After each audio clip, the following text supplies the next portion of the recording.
Hi, everyone. Welcome back for a very special episode of Coffee Conversations, which is part of the Wealth Cafe. And I am so excited to have Sara today, who is the founder of Winnie. And to tell you a little bit more about her, Sara Mauskopf is the CEO and co-founder of Winnie, a leading marketplace for daycare and preschool, helping millions of parents across the United States. Parents use Winnie to discover high quality local daycares and preschools and learn all about their programs, including detailed descriptions, photos, tuition, information, licensing status, availability data, and more. They cover everything. Childcare providers use Winnie to get the tools and support to grow their businesses. And Sara has a background in consumer technology and product management, and she is a mom of three. Sara, I am so happy to have you here today. Thanks. I'm so excited to be here. And we are going to dive into everything in the world of childcare because you have built such an incredible platform with Winnie. Awesome. Let's go. Let's dive So in. tell us more about you have an incredible founder story, right? Of how Winnie came to be as part of your journey. So tell us your entire founder story. Yeah, I feel like, my founder story is similar to a lot of founders where it came from a personal pain point, a personal experience. I had my first daughter back in 2015, and I was working at the time. I went right back to work after having her, and realized that, as much as I had expected and wanted things to be exactly the same, and I was just going to go back to work and everything would resume as normal, it turns out that children really change things. And I realized it was actually very challenging for me to balance working and taking care of my daughter and, having great childcare. And as I was talking to a coworker of mine, Ann Halsell, who, spoiler alert, has been my co-founder at Winnie for the last 9 years. She had two very young kids, and I was like, how do people do this? Like, how do women do this? And she's like, to be honest, like when I had my first child, I dropped out of the workforce for a couple years, and like it's actually really hard to do this, and I don't know. And we were like, let's build something for parents. So we quit our jobs. We were working together at Postmates at the time. And we started building what is today Winnie. And to make a long story short, like we really, as we dove into the problem, we discovered that childcare is one of the most pressing needs and kind of one of the most basic needs. If you don't have childcare, you really Yeah. can't do a lot of other things. You can't work. Um, and it was really disproportionately women who were being impacted by this, who were the ones taking a step back or, entirely dropping out of the workforce when childcare was hard to come by. And so we built this comprehensive marketplace for childcare, which still building out today. Still at it over 9 years later, but kind of chipping away at the problem of helping connect families with great high quality childcare and education.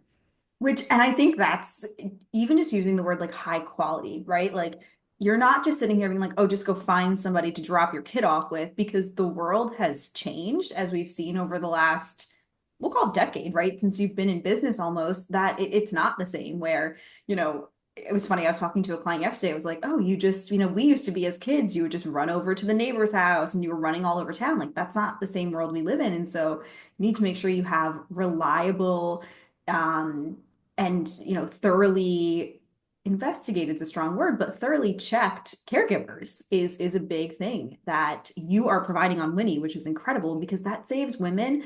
It also falls to us to do all that research, and you're helping to save women so much time.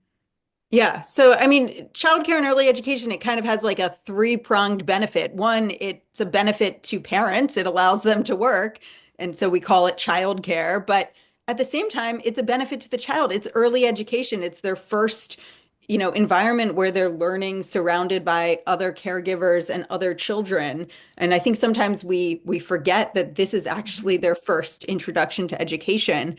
And then, third, it has a massive benefit to society when we actually have 100% of the working population able to work and not just 50% of the population able to work. And it's also one of the biggest expenses people see and don't account for. And so I would love to, like, let's talk a little bit Yes. about balancing. especially as women, sometimes you sit there and you look and you say, I'm paying for childcare. Okay, childcare every month is almost my paycheck or eating such a large part of my paycheck. What do you see, and how do you have these conversations with people and clients and customers who use Winnie about why it's so important to stay in the workforce, to, really utilize childcare? Yeah. So, first disclaimer is like, you should work the way that works for you. If you want to work a full-time job as a woman, you should do that. If you want to work a part-time job, you should do that. If you want to be a stay-at-home parent as a woman or a man, you should do that. These are all valid. Mhm. But what I don't like is people dropping out of the workforce because they cannot afford to stay in the workforce. That's where we really see that we can fill a need. And when we surveyed and we continue to, we did this 10 years ago, we continue to do it today. The number one reason people drop out of the workforce is not, especially women, is not because they want to, it's because childcare is hard to come by. And one of those big challenges is the cost. Another big challenge is actually finding somewhere you trust with open spaces. But that is what we're trying to eliminate. We're not trying to eliminate, we're not saying everyone has to work full time all the time. We're saying if you want to work, we don't want childcare to stand in your way. And so, one thing I say about the cost is like, this is a known quantity. This is a cost that you can anticipate.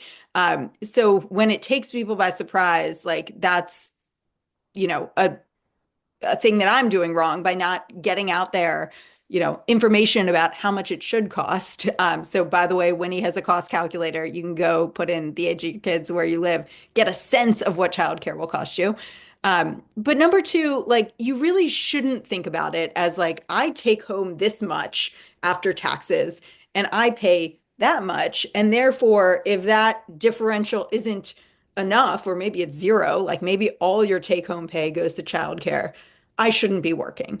That I think is a bad way of thinking about it, because childcare and the cost goes down over time. It's actually most expensive when your child is the youngest. And when they enter kindergarten, it drops dramatically. You may pay for aftercare, you may pay for summer care, but it's a dramatic drop from that full-time infant care that's the most expensive. And so if you drop out of the workforce when childcare is the most expensive, you're missing out on the fact that over time this expense gets less and your earnings will increase. The longer you stay in the workforce, gain experience, grow your salary, your earnings increase. And so what may feel like all your take-home pay is going to childcare, in a few years from now, that equation looks very different. And if you completely drop out of the workforce, it's, very hard to get back in, and it's hard to get back in at that same level that you would have been at had you stayed in. And this is something you and I really, bonded over a lot is that people have that window of they can only see the cost right now. And I love all the work you're doing around this. And once again, you're with your disclaimer, it's so true, right? We're not sitting here trying to say like, you need to stay in the workforce and everyone has their own journey. But it's also too, Winnie's working to make sure that this is not the barrier setting people back, because I do see so many women who they may not have ever intended to step out of the workforce, but they saw the cost of childcare and they can no longer justify staying in the workplace, but it's because they have that short-sighted view. And then it's hard because they're re-entering while a man's career is still advancing, because typically Yeah. this falls to the woman.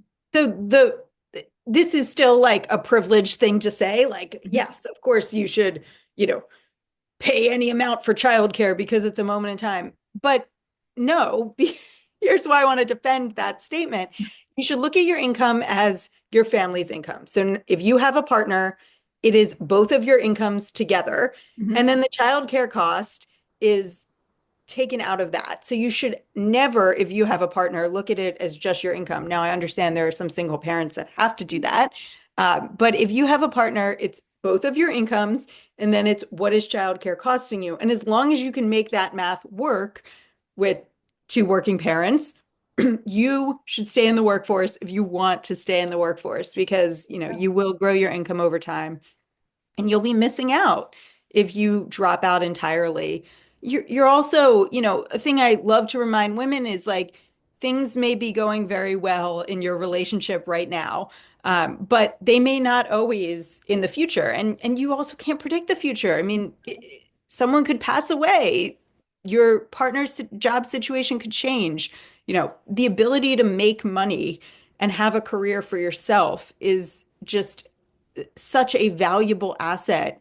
You shouldn't give up unless that's your choice and you're making that, with full understanding of what that means. But if you don't want to give it up because you're thinking, "Oh, my particular salary is not enough to cover childcare," don't look at it that way. It's the family's salary. Yeah, Um, it is. and it's also, providing valuable protection and insurance for yourself and your family if you can be a breadwinner as well. I completely agree. And I love too that you called your ability to work an asset because it is, right? We have the pandemic proved to us we have no idea what the future can hold and things can change in an instant. And you want to have, and as default, it does typically go to the woman. So I love to your psychology of changing. No, it's the overall Yeah. picture rather than it's society in general, and so many of us are so quick to just say, oh, that cancels out the woman's salary. Not necessarily. I work with so many women who are the breadwinners in their Yeah. family. And so that dynamic shift it's really changed the conversation, which is incredible. And I think Winnie is helping to then bridge that childcare gap that so many people are burdened with. And I love too that I will link the calculator here in the show notes because that is an awesome tool to get people thinking about it ahead of time rather than, you see so many people they have kids and they're like, wait, it costs how much to send them to daycare or, an early, childhood education center, like whatever it might be, and they're like stunned. So that's awesome. I'll make sure we share that. Yeah, the like expensive cars and things that I bought before I had children and I thought I had a lot of money. Just wish I could take that back. Like, wait a minute, this was not very much money and I could have put that in savings. Use Yeah. that for now when I have three kids. Yeah, it's pretty wild. Like when you're a young single person and you're earning money for the first time and you think, suddenly you have so much money. No, you should really think about what the cost will be down the road. Start saving for it, if you can before you have that need. But also, what I like to remind I also talk to a lot of women who are like, I don't know if I'm ready for kids yet. I don't know if I can afford it. And, I should save for longer. I should, do the things I want to do in life. It's like you'll never be fully ready. You get ready when you have them and you make adjustments and you make it work. And so I also don't think anyone regrets like, oh, I had children, maybe if you're a teen mom, but like I had children too soon. I think I more often hear the opposite. Like I wish I would have started younger so I could, have more children or more time with my children. Um, and not like, oh, I should have waited another 5 years to have kids. It's also interesting too. You rarely hear people say, "Oh, I always hear the big jump is like going from two to three kids," and everyone's like, "You're never going to regret having the third kid. You'll regret not having it." And I'm sure a lot of people talk themselves out of it because all they can think about is, "Oh my gosh, diapers, formula." If you go down that route, and then the cost of childcare is a big thing in there, and so understanding, and then college, um, and then understanding what's in there and it's always the balance between the finances and the emotions, right? It's never just a one size of like, no, you should go ahead and have these kids. No, you shouldn't. And it all depends where you live and what life trajectory you're on, too. Everyone has such a different journey. Yeah. Though I did have a little bit of regret after the third child. That has changed. I love him today and Now you're like, couldn't we can imagine never. life without him. But I had him and I was like, what have I done? Yeah. You're like, Why okay, did I do do this this? all again. We're gonna potty train. Why did I start over? But no, he's amazing now.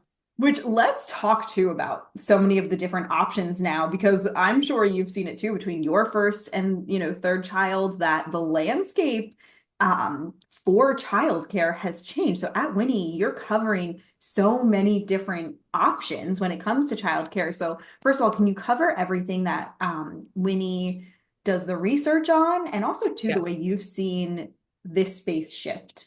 Yeah, so we focus on Winnie on group licensed care. So what's typically referred to as daycare or preschool. We don't focus on things like nannies or babysitters. Um, we're really focused on that group licensed care for a number of reasons. One, the biggest reason is it's the primary form of childcare that most people in the United States use. It's the biggest market. It's also the most challenging to come by. But we have seen some really interesting shifts in the last decade, almost decade of building Winnie. One big shift is people, the businesses moving their information online. Like it really used to be the case when we started that a lot of these childcare businesses had no internet presence whatsoever. And you really couldn't get a sense of any of their services or offerings or prices before touring the center or the home daycare. We've really changed that, and I think the market has shifted, and I think COVID has changed that. You can get a lot more information online, which is, I think, a really good thing for the consumers, the parents. And as a result, I think also childcare businesses have really started to call out their different services and promote them. So childcare businesses may offer full-time care. They may offer part-time options. They may offer drop-in. So you can just, need care on a specific date and sign up your child for just that session. They may offer camps that exist in the summer or on breaks. So we've, done a lot of work on Winnie to make it possible for childcare providers to list those different offerings and for parents to understand that like it's not all or nothing. Like and that goes for the workforce as well. Like you may not want to work 40 hours a week in a 9 to 5 schedule. And guess what? You don't have to. Mhm. There's so much more flexibility now than there was ever before. And there's childcare to match that. No, it's not perfect.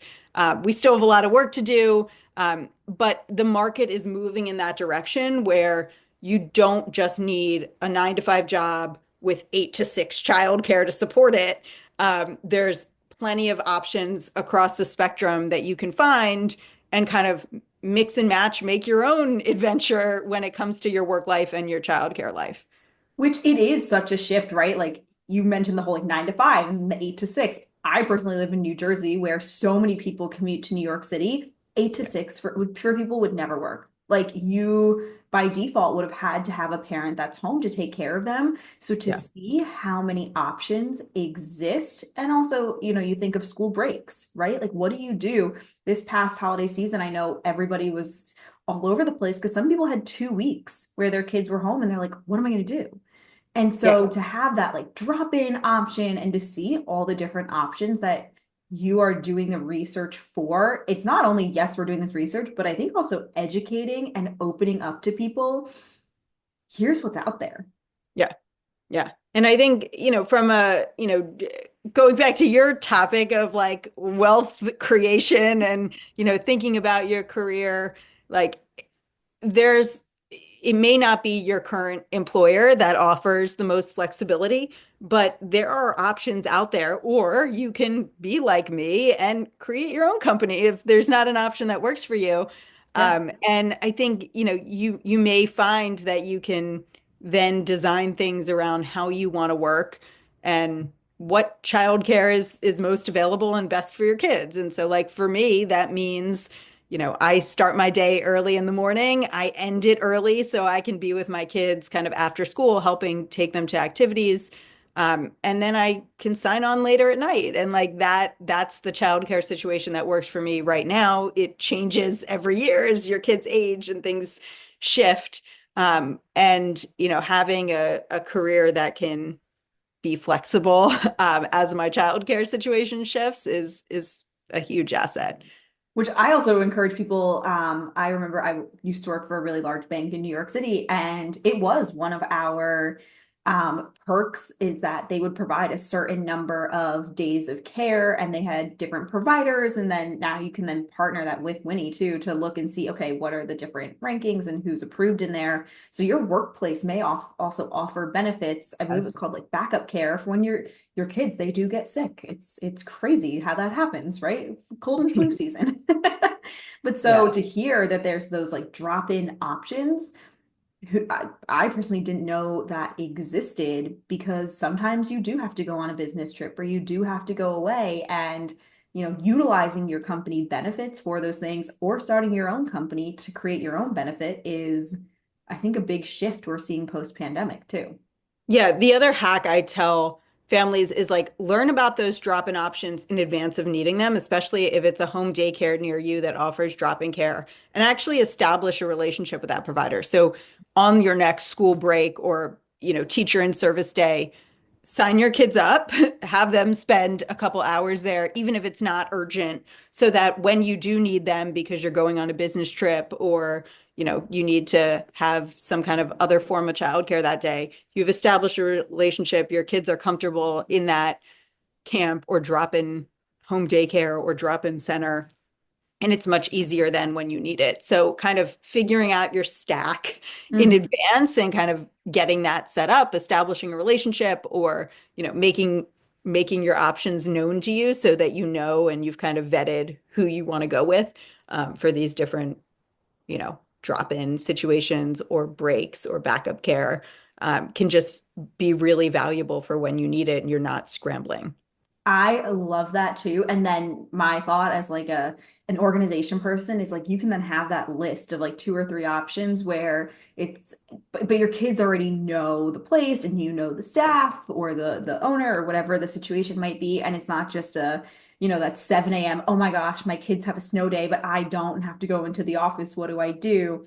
Like you're not panicked, frantically trying to find something. Like do it in advance and have Yeah. that ready. And I love, a lot of people don't take advantage of if their employer does offer any kind of childcare benefits. So definitely like look into that. If it's your partner at a big employer, look into what benefits their employer offers. That's another thing I see is like, oh, my, spouse works for XYZ. I think they offer something, but I'm not sure. Like that's your benefit too. So definitely take advantage of it. And they're kind of hidden in there. Like I always tell people, I did a whole episode, Wealth Cafe episode on this, but people just look at, back to what we said before, so many people, they just look at, oh, I'm taking home this, daycare costs this. There's so much more that goes into your compensation, right? You're going to be losing 401k match potentially, health benefits may change, and you may have benefits in there that you don't even know about, like childcare. That was not something when I worked for a large employer that was very well advertised, to be No, honest. because they actually don't want to advertise it because Yeah. they don't real like not the employer so much, but the provider of it. Mhm. Like generally they're negotiating a deal and like if there's more utilization than they planned for, that's Right. not necessarily they don't necessarily get paid more for that. And so it's not always as easy as you might think to utilize those benefits, but they're there. You should know about them. You should try to take advantage of them. Um, because no one's as incentivized as you to actually utilize the benefit, unfortunately. And it's also like one of those things where you use it or you lose it, right? They're not probably not going to roll over from year to year. Yeah. And it's you probably get one stipend for the year. And if you use it, like they're not going to lose their sleep over you Yeah. using it or not. It's like, oh, well, Caroline didn't use her, backup care this year. Oh, well, maybe Right. next time. Right. So that is awesome. Is there anything for 2025, any predictions you have in the way that the childcare space is shifting or ways that Winnie's expanding? Just give us a little teaser kind of for what we can see for the rest of this year in the childcare space. Yeah, there's a lot happening. Where do I begin?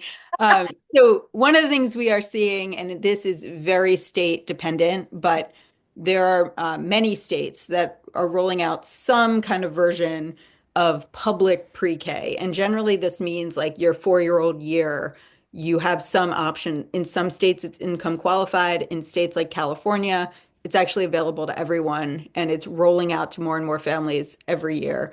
And how you obtain this benefit can vary. Some states, it's an option in your uh, local public school for that 4-year-old preschool year. In other states, you can utilize that money through a private childcare provider, but you basically are getting that year covered, or you're getting a huge subsidy. So I think something to think about for families, especially if you're looking at infant care costs and you're freaking out, like now you may have some relief a year sooner at that 4-year-old year than you did before, which is really exciting. For childcare providers, it's really shifting the landscape in a way I think is also a benefit for families, and that many of them are moving younger. Um, Mm. it's not that cost effective for a childcare provider to take infants because they require so much more staff and so much more care and supplies and everything. And so a lot of childcare providers don't take infants. If they do, they start at 6 months. They don't start at, 8 weeks when you may have to re-enter the workforce. Um, and that's shifting. Childcare providers are taking younger and younger kids.